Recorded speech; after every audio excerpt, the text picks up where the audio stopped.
Revista Psicotube edición 3 año 9. Bienvenido estimable psicotuber al más reciente número de nuestra bien amada revista. Con motivo del Día de la Mujer y otras fechas especiales, esta revista es producida y editada por Horacio González Rodríguez, psicólogo, coach PNL, emprendedor y escritor. En la presente ocasión nos dividiremos en 4 partes. En nuestro primer artículo te traemos un texto titulado Consejos y recomendaciones para eliminar la discriminación por completo, con motivo del Día de la Cero Discriminación, en donde reflexionaremos acerca de las cuestiones y definiciones más importantes con respecto a dicho tema. En nuestro segundo artículo te traemos nuestra ya muy gustada y tradicional sección Psicobiografías, en donde repasaremos la obra, vida, legado científico y profesional de Ronald D. Line, uno de los propulsores del movimiento de antipsiquiatría, y por cierto el último que nos queda. En nuestro tercer artículo te traemos un hermoso poema llamado Mi Niña Interior de Marsella Sojo Rojas, con motivo del Día Internacional de la Mujer. En nuestro cuarto y artículo final te traemos un texto titulado Secretos de un buen escritor, con motivo del Día del Escritor, en cual reflexionaremos acerca de aquellos tips que nos acercan más al secreto de ser mejor en el arte de escribir, y hasta por qué no convertirte en profesional, culminando con nuestro ya acostumbrado cierre de reflexión y comentarios finales. Una vez más, gracias Hispanoamérica por darnos el chance de seguir apoyándonos, y creciendo por y para ustedes por los cuales trabajamos día con día. Una vez más gracias y que Dios los bendiga.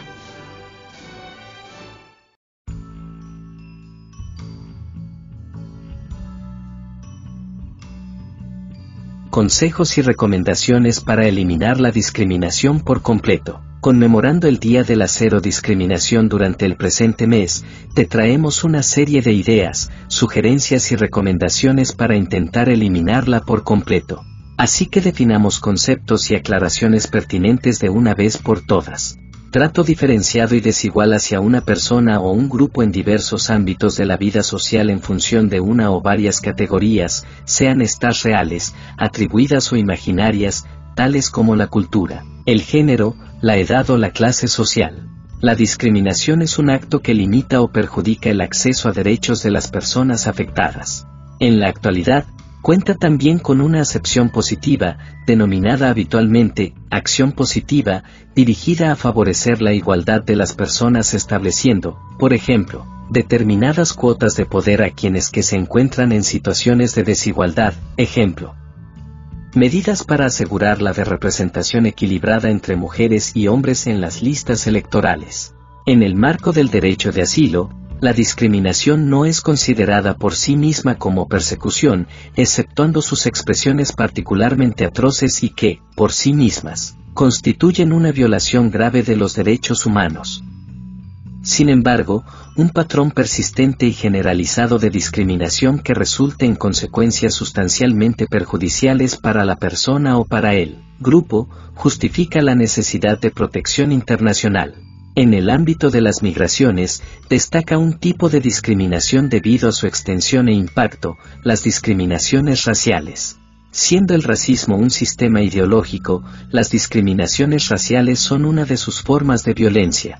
Según el artículo 1 de la Convención Internacional sobre la Eliminación de todas las formas de discriminaciones raciales, Organización de Naciones Unidas, 1965, consiste en toda distinción, exclusión, restricción o preferencia basada en la raza, el color, la ascendencia o el origen nacional étnico, cuyo objetivo o cuyo efecto es destruir o comprometer el reconocimiento, el beneficio o el ejercicio, bajo condiciones de igualdad, de los derechos humanos y de las libertades fundamentales en los ámbitos político, económico, social y cultural o en cualquier otro ámbito de la vida pública. Link fuente, https://diccionario.cear-euskadi.org /discriminación variantes de posible discriminación a considerar. Sexo. El concepto sexo define a una persona como mujer u hombre.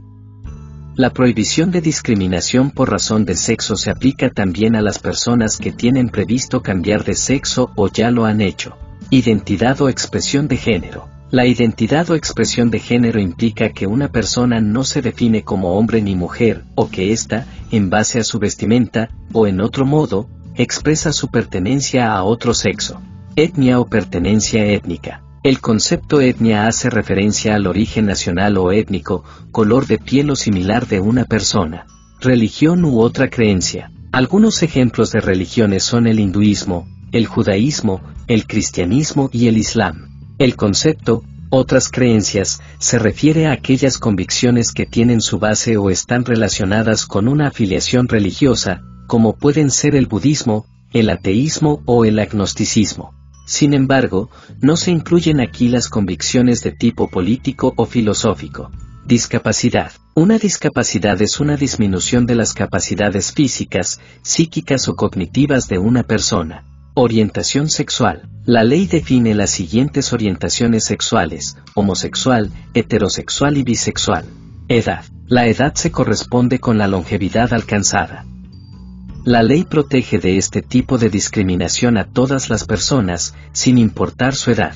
La legislación establece 6 formas de discriminación: discriminación directa, discriminación indirecta, accesibilidad deficiente, hostigamiento, acoso sexual, instrucción de discriminar. Discriminación directa ocurre cuando se otorga a una persona un peor trato de lo que se le otorga u otorgaría a otra persona en una situación comparable, y ello está vinculado a una de las causales de discriminación. Por ejemplo, un empleador advierte que un solicitante de empleo tiene un nombre que pareciera ser de origen extranjero y opta entonces por no llamarlo a entrevista. Un restaurante le niega el acceso a una persona debido a que ésta sufre una discapacidad que afecta su habla y capacidad de movimiento. Un banco deniega un préstamo a una persona por considerarla demasiado vieja. Discriminación indirecta ocurre cuando existe una norma que en apariencia es neutral pero que sin embargo perjudica a personas que tienen una asociación a alguna de las causales de discriminación. Por ejemplo, una empresa inmobiliaria o arrendador de inmuebles exige que el arrendatario cuente con un permiso de residencia permanente, lo que puede desfavorecer especialmente a aquellos individuos de una etnia distinta a la sueca. Un empleador exige injustificadamente que el postulante al trabajo tenga permiso de conducir, algo susceptible de desfavorecer especialmente a personas con discapacidad. Un empleador establece un requisito de altura mínima, pudiendo ello desfavorecer especialmente a las mujeres. Accesibilidad deficiente existe cuando una entidad no adopta medidas razonables para que una persona discapacitada pueda participar de sus actividades. Las medidas se considerarán razonables si, por ejemplo, la entidad cuenta con posibilidades prácticas y económicas para implementarlas. La ley toma también en cuenta si se trata de un contacto breve o, si, por el contrario, se trata de una relación más prolongada, por ejemplo, si es una visita puntual a una tienda, o si se trata de una situación en un lugar de trabajo o en una carrera o programa de educación de mayor duración. Ejemplos de medidas razonables: que un restaurante lea en voz alta el menú a una persona con deficiencia visual o ciega; que un banco atienda a sus clientes mediante visitas personales, correo electrónico o teléfono; que un hospital ofrezca información tanto de forma oral como escrita. Además, en cuanto a la accesibilidad de las personas con discapacidad, también existen otras leyes que entran en juego, por ejemplo, la Ley de Entorno Laboral. Si una entidad presenta accesibilidad deficiente de acuerdo con una de estas normas, podrá también considerarse la situación como discriminación y denunciarse ante los respectivos involucrados a proceder de manera correcta. Que una medida se considere como razonable es algo que se deberá determinar en concreto según las circunstancias de cada situación específica. El hostigamiento es una conducta que atenta contra la dignidad de una persona y guarda relación con una o varias de las causales de discriminación. Puede tratarse de comentarios, gestos o exclusión del grupo. Por ejemplo, el hostigamiento puede consistir en que un maestro se burle de una alumna por llevar velo, o un oficial de la oficina de empleo ridiculice a una persona por ser homosexual. El acoso sexual hace referencia a un comportamiento de naturaleza sexual indeseado por la persona objeto del mismo. Puede tratarse, por ejemplo, de tocamientos, piropos no deseados, proposiciones o alusiones sexuales. La persona víctima del acoso sexual es quien determina lo que considera ofensivo. En ocasiones resulta obvio que el acusador debe comprender que se trata de un acto ofensivo.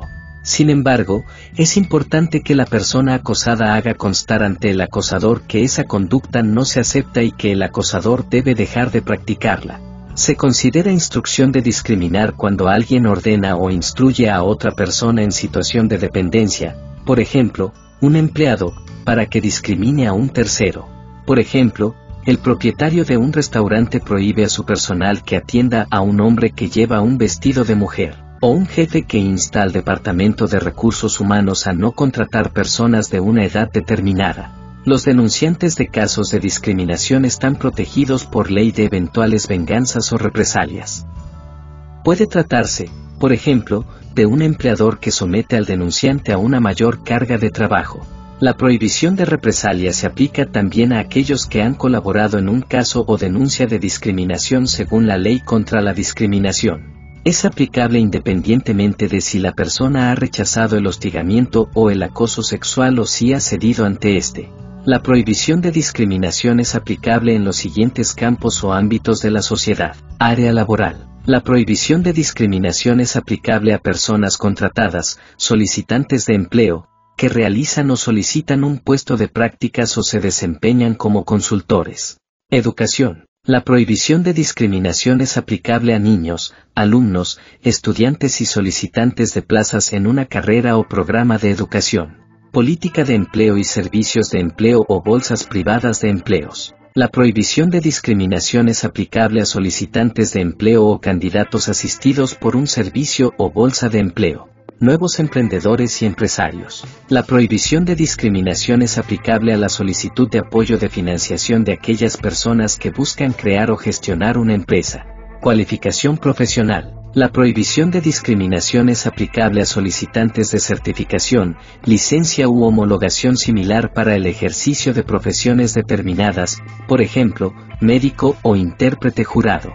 Membresía o adhesión a ciertas organizaciones. La prohibición de discriminación es aplicable a aquellas personas que pretenden afiliarse o colaborar en sindicatos, organizaciones patronales o asociaciones profesionales, o bien que desean beneficiarse de sus prestaciones, bienes, servicios y vivienda. La prohibición de discriminación es aplicable a aquellas personas que, por ejemplo, van a realizar compras, acuden a un restaurante o buscan una vivienda, reuniones o actos públicos. La prohibición de discriminación es aplicable a aquellas personas que, por ejemplo, asisten a un concierto, un mercadillo o una feria de muestras. Asistencia o servicio sanitario y de salud. La prohibición de discriminación es aplicable a aquellas personas que, por ejemplo, son atendidas en un hospital o por un dentista.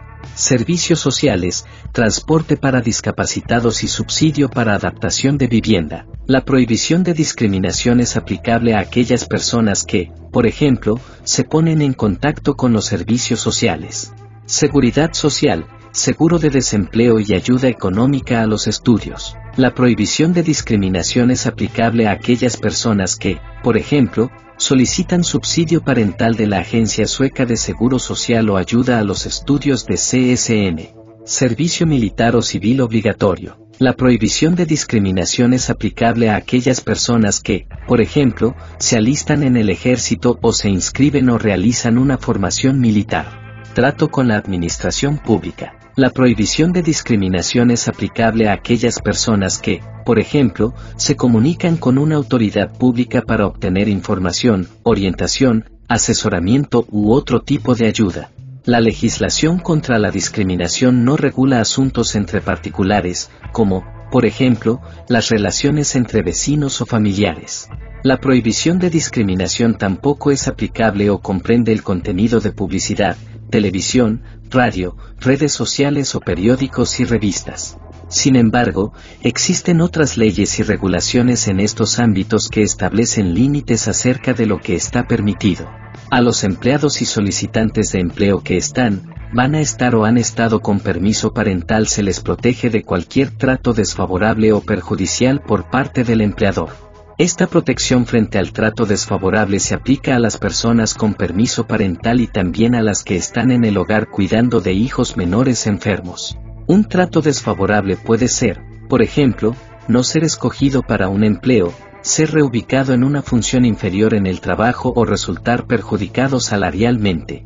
Link fuente: https://www.chus-language/español-que-es-la-discriminación. Y para eliminar la discriminación, ¿qué podemos sugerir? 1. Denuncia contenido ofensivo en línea. ya sea sexista, racista o fomente el odio o menosprecio entre personas. Todos estos son tipos de discriminación y, si te topas con algún video, escrito, audio o cualquier tipo de publicación que sea ofensiva, tómate el tiempo de reportarlo. En cuestión de minutos, podrías poner de tu parte en mejorar tu comunidad, ponerle un alto a quienes distribuyen ideas discriminatorias y reducir el alcance de sus efectos negativos.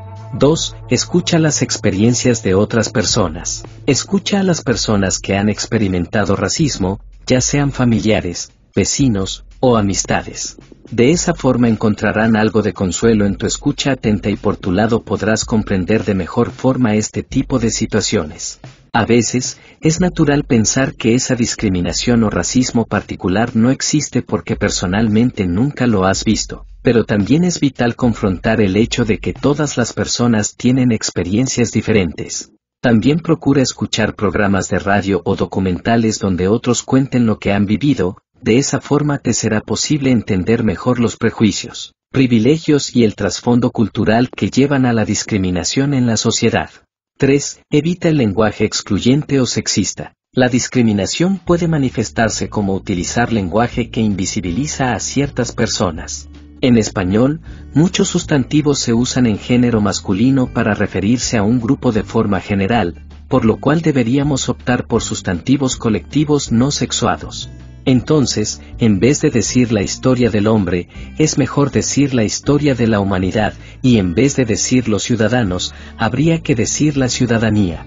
Asimismo, en vez de decir él o ella, elige esa persona, y así eres más incluyente al hablar.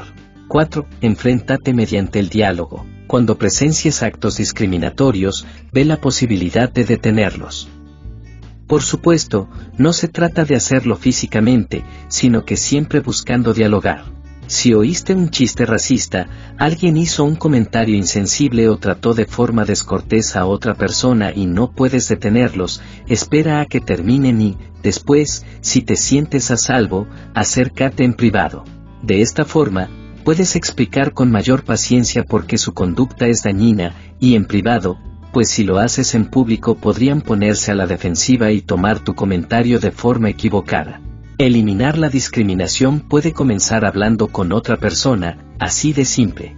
5. Investiga sobre regulaciones públicas y acciones en tu comunidad. Investiga sobre charlas, comités de acción, donativos o campañas educativas en tu comunidad sobre la discriminación en la sociedad. Aparte de eso, no olvides que en México existe la Ley Federal para prevenir y eliminar la discriminación, que protege los derechos humanos. En ese sentido, buscando impulsar los derechos de cada persona a través de políticas de gran impacto, se debe remarcar la importancia de una fecha clave, el Día Internacional de la Cero Discriminación. ¿De qué trata? Haz conciencia en este Día Internacional de la Cero Discriminación. Cada 1 de marzo es el Día Internacional de la Cero Discriminación. Es tanto una conmemoración de todo lo que se ha logrado en materia de derechos humanos como una celebración del derecho de todas las personas de vivir una vida plena, sin restricciones o menosprecio. Este día señala la importancia de que la gente se informe y, con pequeñas acciones, promueva la inclusión y paz, formando así parte del cambio. Esto para que con la promoción dentro de nuestra bien amada revista nos volvamos personas libres de prejuicios y de discriminación lo mejor que podamos. Link fuente: https://www.bbva.mx/educación-financiera-blog discriminación-en-la-sociedad.html. Psicobiografías. Ronald David Lane. Ronald Lane fue un médico psiquiatra y psicoanalista escocés y uno de los protagonistas junto a David Cooper, Aaron Esterson, Thomas Szasz y Franco Basaglia, entre otros, del movimiento que cuestionó los usos, las ideas y los fines de la institución psiquiátrica, surgido en la década del 60 y que sería llamado antipsiquiatría. Ronald Lane nació el 7 de octubre de 1927 en Glasgow, Escocia, en el seno de una familia de calvinistas conservadores. Estudió en la escuela secundaria para varones de Hutchinson, donde brilló en humanidades. A los 15 años ya había leído a Voltaire, a Marx, a Nietzsche, a Kierkegaard y a Freud, y gracias a sus voraces visitas a la biblioteca pública de Govan Hill. En 1945 ingresó a la Universidad de Glasgow en el programa de medicina. Junto a sus estudios médicos, continuó sus investigaciones filosóficas y literarias. Se graduó en 1951 a la edad de 24. Comenzó a trabajar en la unidad de neurocirugía de Killearn, cerca de Longmont, donde conoció al neurocirujano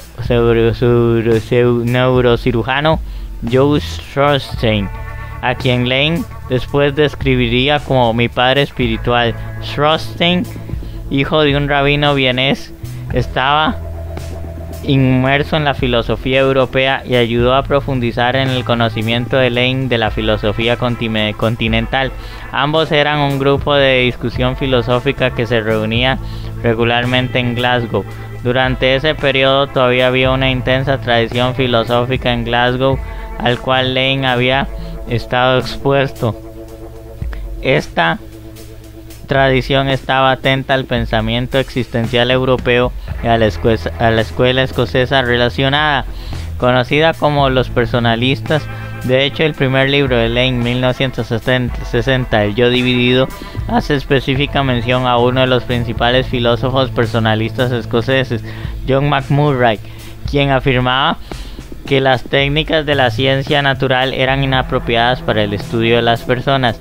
Lane tenía planeado estudiar con Karl Jaspers, autor de la psicopatología general, con quien mantuvo correspondencia, pero el servicio militar era entonces coercitivo y las autoridades decretaron que Lane debía trabajar en una unidad psiquiátrica del ejército británico en Inglaterra, donde sirvió hasta 1953. Allí Lane formó parte de un staff que trabajaba bajo órdenes estrictas de no hablar con los pacientes psicóticos, no debe permitir que un esquizofrénico le hable. Eso agrava el proceso psicótico. Es como promover una hemorragia a un hemofílico o como dar un laxante a alguien con diarrea. Inflama el cerebro y alimenta la psicosis. Lane, 1985. La psiquiatría estaba caracterizada por un fuerte acercamiento somático a la enfermedad mental y estaban muy extendidas las terapias de coma insulínico, las terapias electroconvulsivas y las lobotomías. El primer trabajo civil de Ronald Lane fue en el Hospital Real de Garnavel, cuyo director era Angus McNiven. McNiven miraba con escepticismo los nuevos tratamientos físicos para los pacientes psiquiátricos, y el staff de Garnavel estaba abierto a las terapias sociales alternativas. Fue aquí donde Lane, con sus colegas McGee y Cameron, condujo lo que sería conocido como el experimento del cuarto de juegos. Cameron et al. 1955. Las instalaciones de Garnavel estaban sobrepobladas y el staff sanitario era reducido. Lane y sus colegas se preguntaban hasta qué punto el comportamiento de los pacientes, la mayoría diagnosticados con esquizofrenia, era producto de este ambiente. Persuadieron a McNiven de que se les concediera una gran habitación confortablemente equipada para permitir que 12 pacientes más intratables y de peor pronóstico se instalaran allí por un periodo extendido. La proporción enfermera a pacientes se incrementó y la atmósfera era generalmente más relajada. Después de 18 meses, todos los 12 pacientes habían mejorado tanto que recibieron el alta. Un año después, de cualquier forma, estuvieron todos de regreso. Algunos de los colegas de Lane argumentaron que esto demostraba que la esquizofrenia era una enfermedad de por vida, solo parcialmente aliviada por la influencia ambiental. En contraste, Lane sostuvo que algo estaba erróneo en el ambiente social. Las experiencias clínicas de Lane en Garnavel formaron la base de su primer libro, El Yo Dividido. El declarado propósito de Lane era hacer la locura y el proceso de volverse loco incomprensible, para lo cual apoyó la obra de filósofos existencialistas como Kierkegaard, Sartre y Buber. Lane sostenía que el modelo médico, con su noción de que el paciente psiquiátrico era un mecanismo biológico defectuoso, deshumaniza al paciente y ocultaba su realidad humana. En un pasaje clave del Yo dividido, le incita un extracto de Kraepelin, donde el profesor alemán, inventor del término esquizofrenia, presentaba a un paciente frente a la clase de medicina. Kraepelin ofrece un detallado recuento del habla y del comportamiento del paciente y concluye que sus interacciones son comprensibles, demostrando así la esquizofrenia. En contraste, Lane halla sentido a la conducta del paciente, que resulta inteligible si se advierte que protestaba por ser exhibido en un salón de lectura. Lane en 1960 escribía: ahora parece claro que el comportamiento del paciente puede ser visto por lo menos de dos maneras. Uno puede ser su comportamiento como signo de una enfermedad y otro puede verlo como una expresión de su existencia humana. El Yo dividido apareció después de que Lane se mudara a Londres para seguir una formación analítica en la clínica Tavistock. Fue continuamente reimpreso durante casi 50 años y permanece como su libro más popular. En 1961 publicó El Yo y los otros, examinando los aspectos intersubjetivos de la locura. Intenta representar a las personas dentro de un sistema social o nexus de personas, y cada uno contribuye a la realización o la destrucción del otro. Después, en 1964, publica junto a Aaron Esterson Locura, Cordura y Familia, un estudio de familias de esquizofrénicos que busca comprender el habla y el comportamiento de los pacientes psicóticos en el contexto de sus relaciones familiares. También en 1964, junto a David Cooper, el libro Razón y Violencia une una exposición muy clara y fiel del pensamiento existencial, fenomenológico y dialéctico de Jean-Paul Sartre, quien en el prefacio saludaba el enfoque alejado del determinismo biológico para analizar las dolencias psíquicas. Consideró altamente meritorias sus investigaciones, en particular el estudio que intentaban del medio familiar tomado como grupo y como serie. Estoy convencido de que sus esfuerzos contribuyen a acercarnos al momento en que la psiquiatría será por fin humana.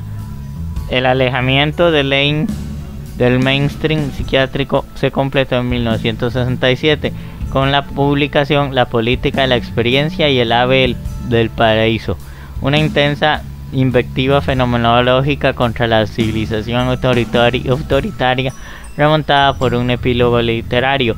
Vietnam se desangraba en tiempo real. Las revueltas del 68 se tejían en el aire y sus puntos de vista tocaron una fibra de la generación estudiantil de la posguerra, especialmente en Estados Unidos, donde fue un bestseller universitario. Lane tuvo una gran presencia en lecturas y conferencias durante la segunda mitad de los 60. En sus charlas agrupaba al paciente psicótico con el disidente criminal y político en una coalición de oprimidos portadores de una auténtica declaración sobre la condición humana. Clare, 1990. En La política de la experiencia, Lane también retrató a la locura como un viaje de liberación y autodescubrimiento. Eso conjugaba que el espíritu de la contracultura y tenía sus antecedentes literarios en los románticos y los surrealistas.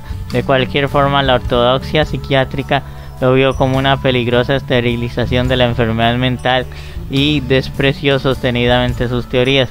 En Londres, en 1965, Ronald Lane fundó junto a David Cooper y Aaron Esterson la Asociación Filadelfia, que tenía entre sus objetivos organizar albergues para personas con perturbaciones mentales que no querían tomar drogas psiquiátricas ni ser hospitalizados.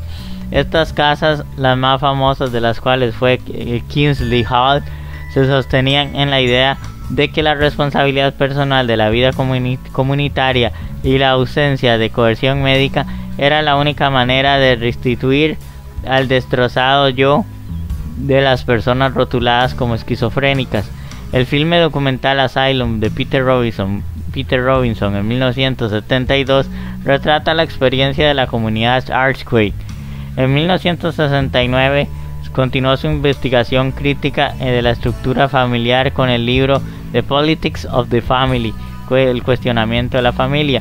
En 1970 viajó a Ceilán, desde 1972 Sri Lanka, para investigar las técnicas de meditación budista, retornando a Inglaterra un año después. El ritmo de publicación de sus ensayos decayó y el examen de algunas de sus ideas excéntricas, como las referidas al trauma psicológico de los fetos, Lane 1976, comprometieron su valor. Por esos años, Lane publicó 2 colecciones de poemas breves sobre la tortuosa y obsesiva naturaleza de la comunicación humana, Nudos en 1970 y Sonetos en 1976. En la década de los 80, Lane crió fama de alcohólico debido a sus frecuentes exabruptos públicos.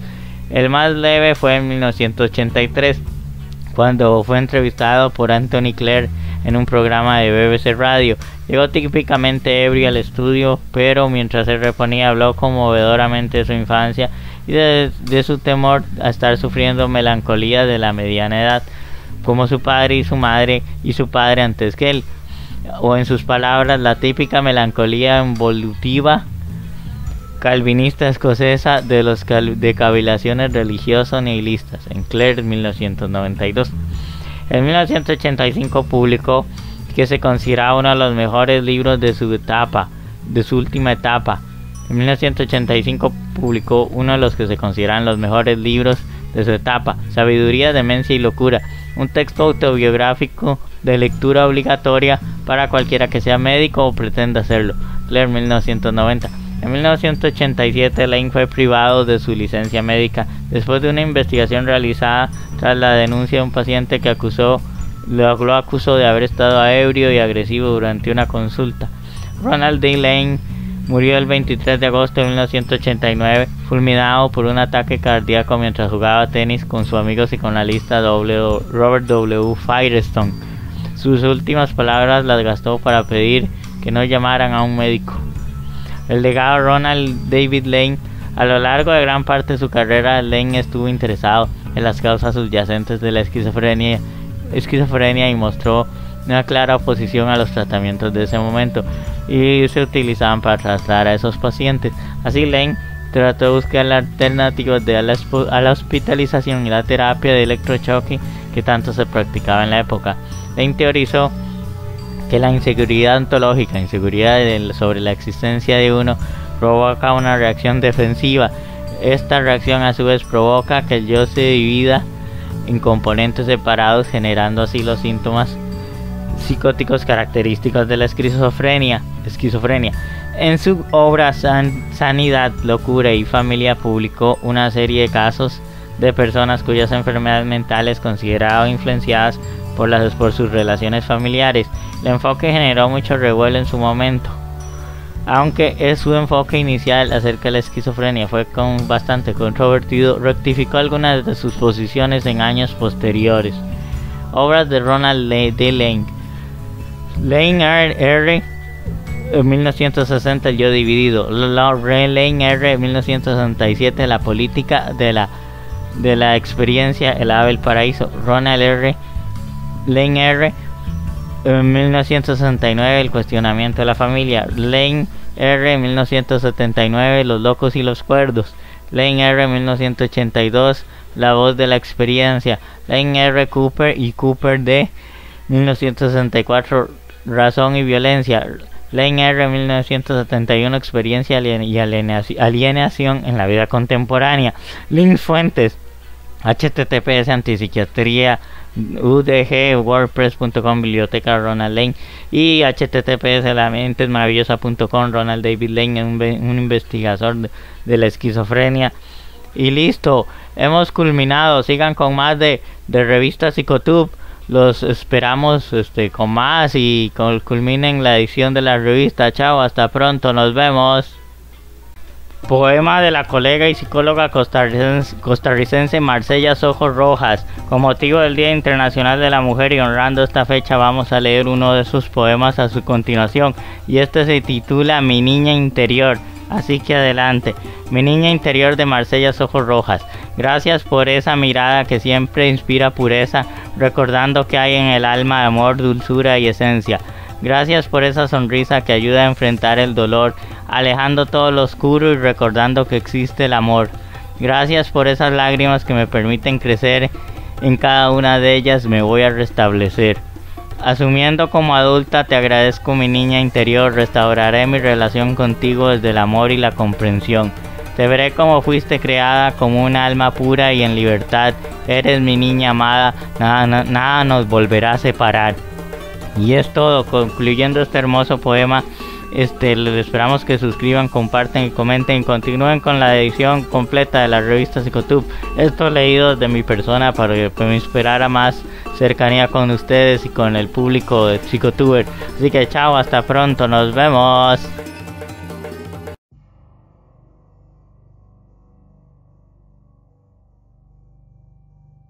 Secretos de un buen escritor. Con motivo del Día del Escritor en el presente mes le festejaremos y reconoceremos trayéndote una interesante reflexión acerca de algunos de sus más interesantes secretos mejor guardados al parecer. Así que adelante y a compartir se ha dicho. Lo importante es que un escritor debe de encontrar en un punto medio en de que para quien escribe, si bien no solo puede escribir para sí mismo como para publicar, como cuando lo haces para sacar algo como un berrinche o una vieja herida, como si la escritura de carácter personal fuera algo que debería de convertirse sí o sí en material de publicación, pero tampoco debes decir es que voy a escribir para gustarle a todos, y porque mi público son todos y a su vez nadie, debes escribir para la posteridad, es cierto, pero antes debes definir a través del desarrollo de tu obra quién es tu verdadero público. Lo siguiente a tomar en cuenta es que el desarrollo humano integral del escritor es muy importante el desarrollar, ya sea contando una historia o con cualquier otro tipo de obra que quisiera desarrollar a plenitud.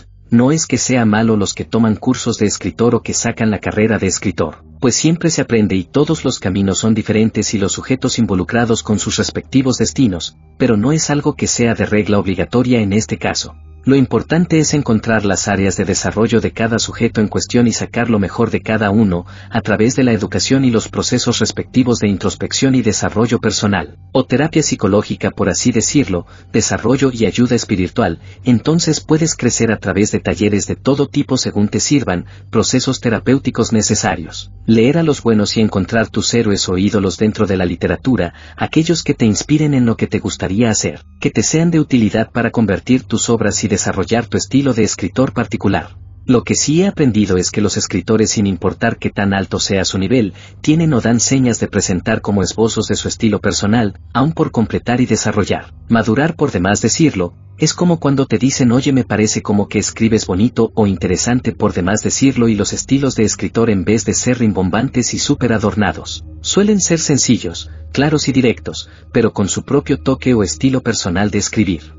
En una buena historia debe haber un buen desarrollo de la parte emocional, que se posee al transmitir la empatía al desarrollo del texto que se posee. Nada de buscar atajos como voy a escribir bajo el efecto de las drogas, porque eso me va a dar la sabiduría y el éxito rápido que necesito. El escribir drogado es una idea de los 60 y esa época de la era de Acuario. Lo mejor es la meditación para abrir dichos caminos de sabiduría o de autoconocimiento. Ojalá dichas meditaciones sean constantes en el transitar del tiempo, aunque debo reconocer que un cliché de los escritores es el alcoholismo, tampoco lo recomiendo, pues el alcohol y las demás drogas solo te arrastran hacia el caos y la destrucción. Aldous Huxley escribía con dosis de LSD y de otras pastillas, pero no es que él se drogaba y de una vez se sentaba a escribir, de lo contrario escribirás puros disparates, cosas que no pegan ni con cola. Así Steve Jobs dijo. A mí en lo personal el LSD me abrió la mente como nunca antes, pero debemos aceptar que somos diferentes a cada uno de ellos y no por hacer lo mismo, vamos a obtener los mismos resultados. Es mejor ser uno mismo y seguir su propio estilo y camino particular.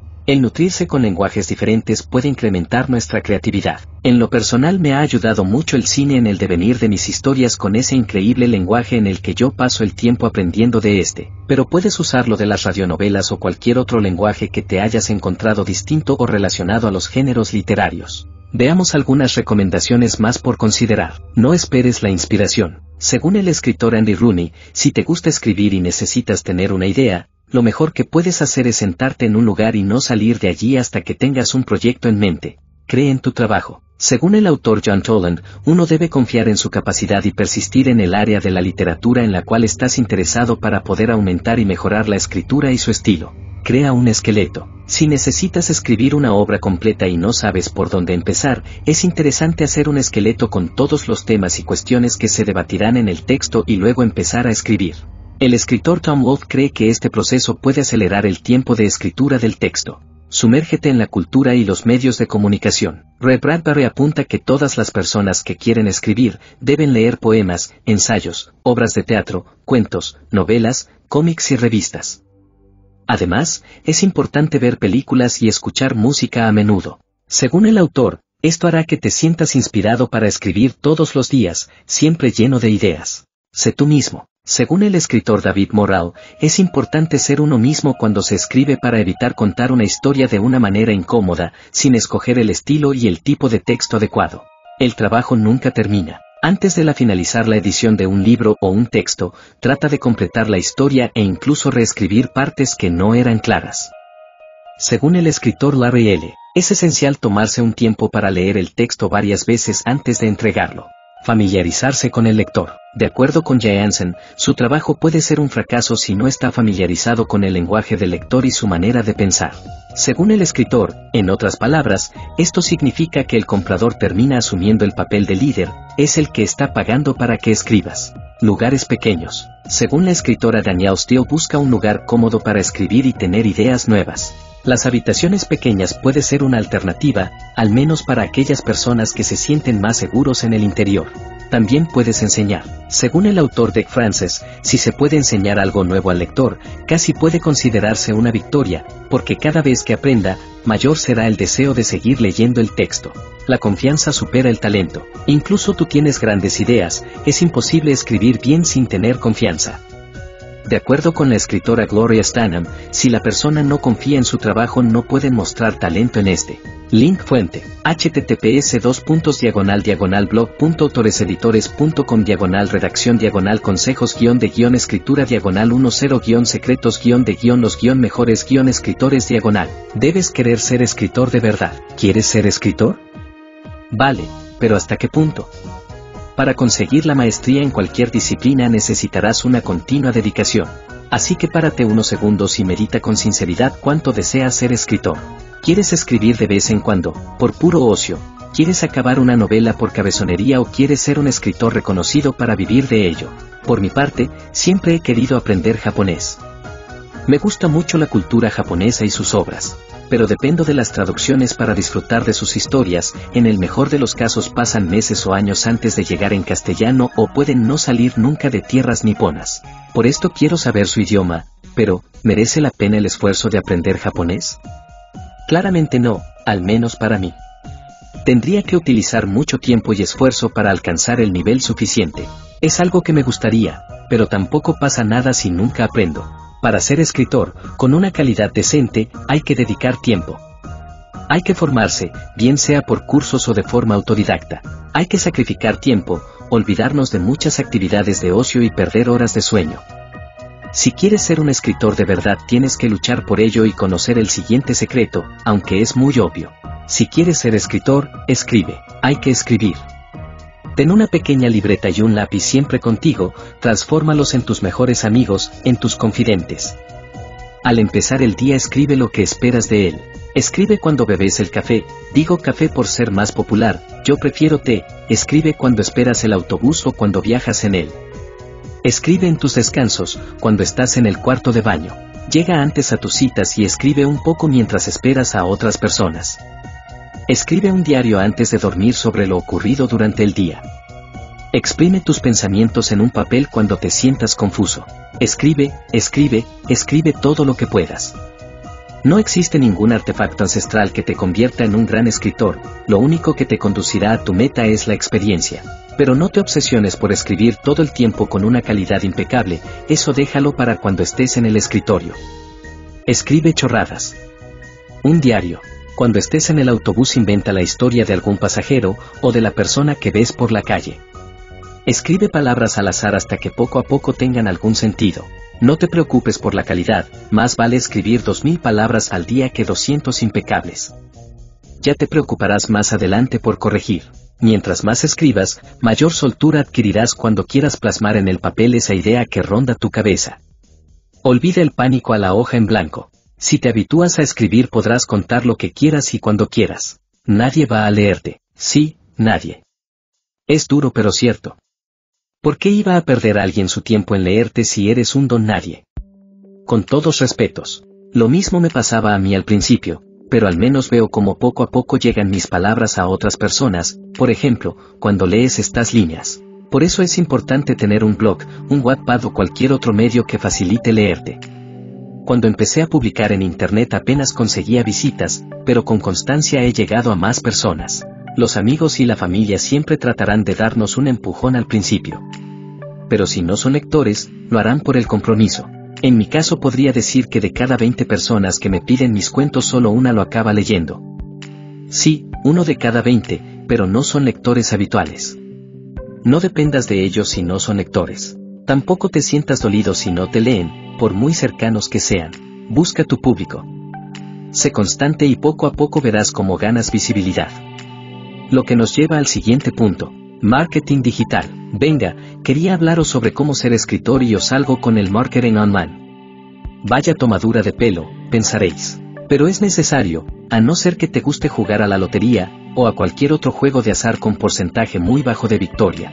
Es complicado que una editorial acepte tu libro finalizado sin un público que lo respalde. No es imposible, pero sí improbable. Bueno, vale. Puedes autopublicar, ahora es muy sencillo con las nuevas tecnologías. Pero, ¿has leído el punto anterior? Pues eso, nadie va a leerte si no te conoce. Al principio, creé este blog, Mundos de Leyendas, para promocionar mis cuentos de ciencia ficción y fantasía. Así cuando acabara mi manuscrito lo enviaría a distintas editoriales, y el resto de historia que por ahora me queda un poco lejos. El caso es que mis cuentos tienen menor visibilidad que otros artículos como este. Las estadísticas no mienten.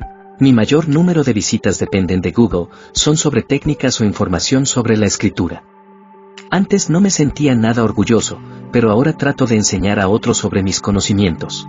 Si quieres que tus proyectos literarios vayan a buen puerto y salgan del cajón de tu escritorio, solo queda que la gente te reconozca, aunque al principio sea por medio de otros temas.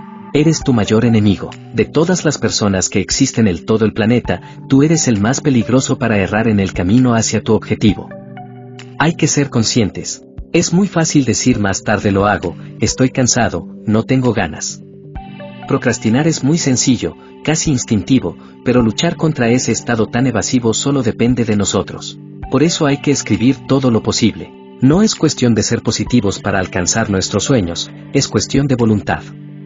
Voluntad de ser una persona que quiere alcanzar la maestría con la escritura. Para ello, conduce a tu yo que evade escribir y conviértelo en tu auténtico enemigo, en el sentido más productivo. Si somos como nuestra abuela, al escribir nos conformaremos con contenido mediocre. No. Mira tu texto con aire de superioridad, no te cortes al decirte que ese texto no vale nada. Tú lo puedes hacer mejor. A la hora de valorar el contenido, no te conformes con cualquier cosa. Lee, valora, cataloga lo que no te convence y reescribe una y otra vez. No pares hasta que transmita verdaderos sentimientos. Quédate con un texto que te llene, algo para estar orgulloso. Porque nosotros vamos a ser las personas más duras al valorar nuestra creación. Pero recuerda, si estás empezando necesitas experiencia. No seas tan duro al principio, pues el nivel será claramente bajo. Trata de alcanzar tu límite y superarte. Todo está ya escrito. Por mucho que te quiebres la cabeza, a otra persona se le habrá ocurrido lo mismo. Muchas personas no escriben porque tratan de hacer algo nuevo, original e innovador. Nada es nuevo, toda historia tiene otras como inspiración. Los autores nos empapamos de todas las historias que hemos conocido a lo largo de nuestra vida, las mezclamos y volvemos a reproducirlas cambiando sus elementos, aunque no seamos conscientes. No hay nada de malo en usar una historia que ya existe y crear un nuevo punto de vista. De hecho, eso es lo que diferencian a las obras parecidas, el punto de vista. Inspirarse en personajes, en mundos o situaciones de otras novelas no es malo. Cuando un género innova, lo hace añadiendo una profundidad narrativa que ya existe en otros géneros. Por ejemplo, hace décadas la ciencia ficción y fantasía se catalogaba como literatura juvenil, con el paso de los años han ganado profundidad y sobre todo han mostrado una psique de los personajes más compleja. Os recuerdo, las grandes obras tienen los mismos elementos en común. Unos patrones conocidos como el viaje del héroe, muy interesantes si queréis estructurar una historia y conocer los tipos de personajes más elementales. Rodéate de escritores. Lee libros sobre géneros que quieras escribir, visita blogs de temas que te interesen, pregunta a los autores en los comentarios, síguelos en redes sociales. Seguro que podéis aprender mucho el uno del otro. Compartiréis opiniones, puntos de vista y cuando te des cuenta habrás aprendido mucho. Existen muchas comunidades de escritores de todos los géneros, busca grupos de Facebook, foros, blogs. Aprende de sus experiencias y comparte la tuya. Igual que te contaba que ya está todo escrito, otros escritores han pasado por la misma fase en la que te encuentras ahora mismo.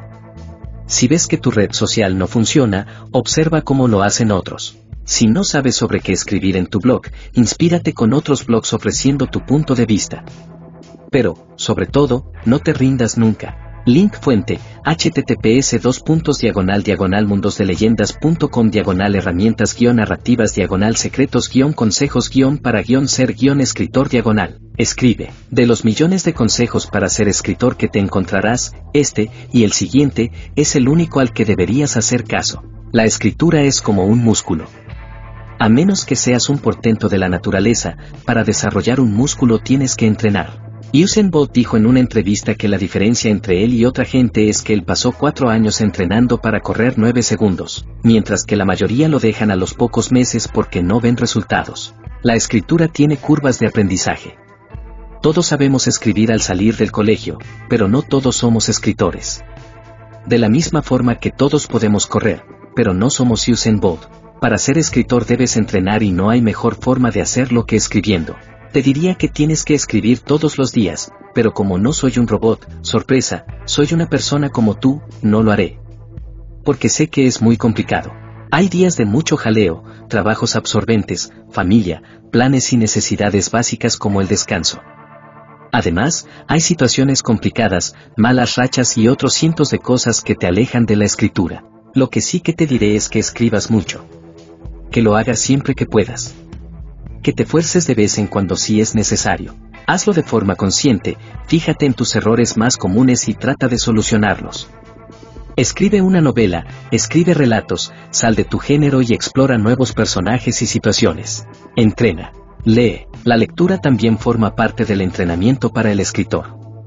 Si te mola el fútbol, o cualquier deporte, habrás visto que los entrenadores obligan a sus jugadores a ver partidos de sus rivales. Es una forma de aprender, de conocer nuevas tácticas y jugadas improvisadas, de ver cómo se mueve cierto jugador. Si quieres escribir tienes que saber lo que haces. Tienes que conocer tu oficio. Uno se hace electricista sin saber, al menos, que la parte de dentro de un cable hace pupa. Uno no se hace tirador profesional sin saber por qué parte del fusil salen las balas. Lee mucho. Al contrario que la escritura, que requiere un esfuerzo por tu parte, la lectura puede ofrecerte un instante de paz. Es un refugio tras un día ajetreado, es un momento de calma cuando tienes mucho trabajo. Lee mucho. Lee libros buenos para ver lo que tienes que hacer y lee libros malos para saber lo que no tienes que hacer. Lee libros de tu género para conocer los temas recurrentes, los tropos y los personajes y lee libros de otros géneros para ver otros estilos, otros lenguajes y otros personajes. Yo escribo terror y me encanta leer a King. Sin embargo, mis lecturas favoritas están muy alejadas del terror. Me encanta leer novela contemporánea, me encantan los personajes de Carver, el estilo de Steinbeck y la lírica de Kerouac. Leer de todo te ayudará a crear un estilo propio, primero mediante la imitación y luego por interiorización. Formación. ¿Te presentarías a cirujano cardíaco sin haber estudiado medicina? ¿Te harías piloto de vuelos comerciales sin haber pasado por una escuela de vuelo? ¿Te dedicarás a la ilustración o a la pintura sin formación artística? Seguro que no, sin embargo, todo el mundo tiene la sensación de que sabe escribir. Supongo que por ciencia infusa. En realidad, este es un problema bastante habitual y se debe a que no existe un programa de formación, oficial, de escritura. Piénsalo bien, lo hay para el resto de artes. Conservatorios, escuelas de arte, de danza. Pero, ¿qué pasa con la escritura? El hecho de que no exista una formación reglada no te exime de tu responsabilidad como escritor, que no es otra que formarte. Aunque sea por tu cuenta. En Internet hay cientos de blogs de escritores, editores y editoriales que te ofrecen consejos. Hay manuales de escritura muy buenos y también hay cursos. En la misma plataforma de Molpe tienes masterclass de escritores reconocidos y escuelas para formación de escritores. La formación es importante. El escritor necesita conocer muy bien cuáles son sus herramientas. Necesita entender cómo funciona la literatura, sus estructuras, la caracterización, los diálogos. Muchos de estos marcos y paradigmas los tenemos interiorizados gracias a la lectura, pero no sabemos cómo utilizarlos de manera consciente y por eso es tan importante la formación. La escritura necesita de algo llamado práctica deliberada. Es decir, necesitas ser consciente de lo que estás haciendo. Tienes que fijarte en lo que haces bien, en lo que haces mal y buscar formas de mejorar. De otra forma, la escritura se estanca y con el tiempo, pierdes músculo. No importa lo que crees que sabes. No importa que hayas estado escribiendo desde que se hacía la mili con lanza. Siempre hay espacio para mejorar. Deja a un lado ese orgullo de escritor y pide ayuda. Desarrollo de productos. Pues sí, para ser escritor deberías saber algo de desarrollo de productos. Lo que ahora llaman Product Manager. ¿Para qué? Pues para presentar a tus lectores un libro en condiciones. ¿Sabes cuál es una de las principales funciones de un Product Manager? Encontrar el público objetivo para el producto en desarrollo. Una de las principales preguntas que me hacen está relacionada justamente con eso. No sé cuál es mi público objetivo, ¿cómo puedo saberlo? La respuesta es tan sencilla como complicada, escuchando y analizando. En primer lugar, conviene abandonar ciertos pensamientos anquilosados del tipo, un libro no es un producto, es una obra de arte. Si piensas que los libros son obras de arte, tengo unas cuantas pruebas objetivas en mi Kindle de que ciertas obras de arte se parecen mucho a la basura. Los libros son productos, porque requieren un desarrollo previo. Desde el título, hasta la portada, todo debe estar enfocado en agradar a tu público. Y es que, hasta ahora has estado más solo que la una, pero el libro lo escribes para los demás, nunca para ti. Tener claro quién es tu lector y qué quiere, te facilitará muchísimo las cosas. Si, además, eres escritor independiente, gran parte de tu tiempo lo emplearás en fabricar tu producto. Así que, más motivos para saber qué tienes que hacer. Marketing, la palabra tabú. A mí me hace gracia la paradoja. Todo el mundo despotrica del marketing en sus blogs, lo que es hacerse marketing a costa del marketing. Yo siempre digo lo mismo, nadie te obliga a hacer marketing, puedes pasar del marketing. Luego no venderás libros y culparás al sursum corda. El marketing no tiene nada malo. No te insulta, no te mira por encima del hombro, no te pega. Al contrario, te ofrece una serie de herramientas para tener más visibilidad y vender más. El marketing ha existido desde siempre, la Iglesia Católica ha sido una experta en marketing, logrando colocar su libro como el más vendido de la historia. Por muy bueno que sea tu libro, si no eres capaz de llegar a tus lectores, no servirá de nada. Incluso si tienes pensado enviar tu manuscrito a una editorial, tendrás mejores oportunidades si sabes cómo venderlo. Para vivir de escribir, necesitas desarrollar ciertas habilidades de marketing y estar al día de las nuevas tendencias que van surgiendo. Tienes que saber planificar un lanzamiento, marcar objetivos mensuales, trimestrales y revisar los resultados, así como ajustarlos. O, si lo prefieres, buscar a otra persona que lo haga por ti. Deja a un lado los prejuicios, si quieres ser escritor, fórmate en marketing, objetivos, planificación y tiempo. Aunque no lo creas, escribir un libro requiere cierta planificación. Esto cambiará según seas escritor de mapa, de brújula, de los dos o barco que naufraga a la deriva. Sea como sea, crear una planificación básica puede ayudarte a terminar un proyecto. Yo soy un completo desastre en temas de organización. He intentado utilizar todas y cada una de las aplicaciones para gestión de proyectos y planificación del mundo y, siempre, al cabo de 2 o 3 semanas, las abandono. Todas menos Trello. En tu caso puede ser una hoja de Excel, no importa. Lo que sí es importante es que aprendas a planificar y organizar los tiempos, tanto los de escritura, como los de revisión del proyecto, así como los de promoción. Aprende a ponerte fechas y a trabajar con ellas. Aprende también a marcar objetivos SMART, que puedas medir y saber cuándo los alcanzas y cuándo no. Promocionarte. Esto va de la mano con el marketing. Creo que esta es la parte que la mayoría de los que desprecian el marketing odian. cuando nos promocionamos nos sentimos como un vendedor de mercadillo. Eso es válido, lo entiendo, he pasado por ahí. Pero sinceramente, ¿qué tiene de malo ser un vendedor de mercadillo? Son gente honrada que hace su trabajo. Eso tampoco significa que tengas que pasarte el día promocionando tu obra en Twitter. A estas alturas, lo de meter tu libro en bucle con el enlace de venta ya debería estar obsoleto, por desgracia no lo está. Para promocionarte bien necesitas tener conocimientos de marketing, pero puedes hacerlo sin molestar a nadie. Tienes muchas herramientas a tu disposición: email marketing, blog, guest hosting, podcast, canal de YouTube, redes sociales, y un montón de ideas más que te cuenta Ana en el podcast. La promoción es una parte esencial de la escritura, ya que, para vivir de escribir, necesitarás generar ingresos. No hay nada que se venda sin promoción, ni siquiera la comida. Imagínate un libro. Tener paciencia, sí. Mi último consejo es que tengas paciencia. Paciencia y tenacidad. Vivir de escribir es una carrera de fondo. Salvo gratas excepciones, no vivirás de tu primer libro, ni de tu segundo, ni siquiera del tercero o cuarto. Para vivir de escribir tienes que crear una base de lecturas para que la gente te conozca. Cada libro que escribes y publicas tiene que aumentar tu base de lectores. Cada libro que publiques sorprenderá a nuevos lectores que bucearán en tus otras obras para conocerte.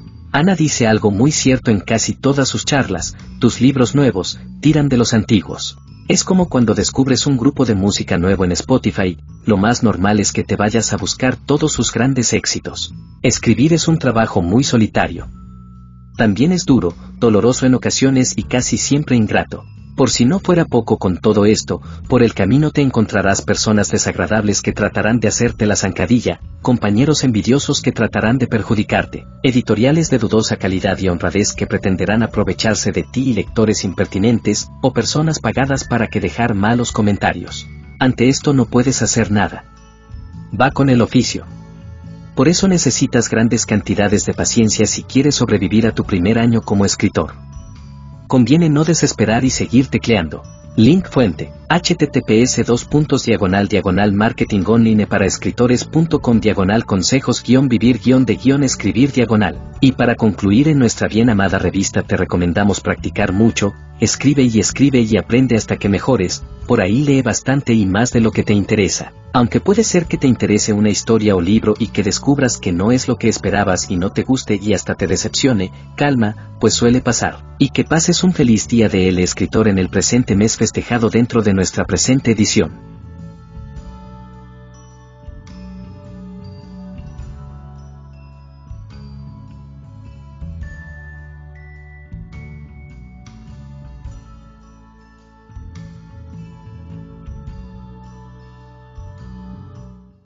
Cierre Revista Psicotube edición 3 año 9. Hemos llegado una vez más al cierre de otra edición más de la revista de Humanidades Psicotube.